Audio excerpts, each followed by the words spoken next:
ఏ బాటైనా పర్వాలేదంట, సమయంతో సాగటమే మన సింపుల్ సిద్ధాంతం.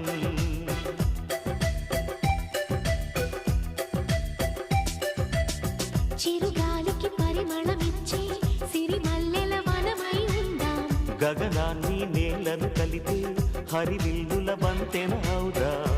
ఆనందం అంటే అర్థం మనమందా, ప్రతి పూట పాటై సాగే హుషారు సరిగమలో.